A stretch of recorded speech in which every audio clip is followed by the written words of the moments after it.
بسم اللہ الرحمن الرحیم۔ السلام علیکم ورحمۃ اللہ وبرکاتہ۔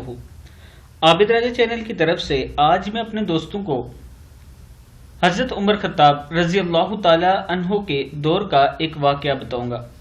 ایک عورت امیر المومنین حضرت عمر خطاب رضی اللہ تعالی عنہ کے پاس آئی اور کہا کہ میں نے اپنے شوہر سے زیادہ اچھا کوئی مرد نہیں دیکھا، رات بھر نماز پڑھتا ہے اور دن بھر نفلی روزہ رکھتا ہے۔ حضرت عمر رضی اللہ تعالیٰ عنہ نے اس کی تعریف کی اور دعائیں دی۔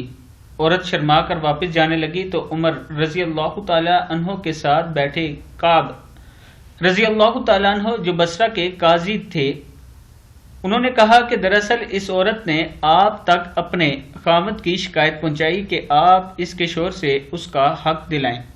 حضرت عمر رضی اللہ تعالیٰ عنہ نے بات کی تہہ تک پہنچے ہوئے کعب رضی اللہ تعالیٰ عنہ سے ہی فیصلہ کرنے کا کہا تو انہوں نے کہا کہ اس کے شوہر کو اگر نفلی عبادت کا شوق ہے تو 3 دن نفلی عبادت کے لیے رکھے اور 1 دن اور 1 رات اس پر اس کی بیوی کا حق ہوگا۔ حضرت عمر رضی اللہ تعالیٰ عنہ اس فیصلے سے بہت خوش ہوئے اور ان کو بصرہ کا قاضی مقرر فرما دیا۔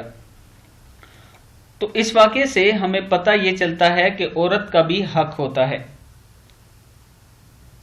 مردوں کو اپنی بیویوں کے حقوق پورے کرنے چاہیے، نہیں تو کل اللہ کے حضور آپ کو جواب دہ ہونا پڑے گا۔ السلام علیکم ورحمۃ اللہ وبرکاتہ۔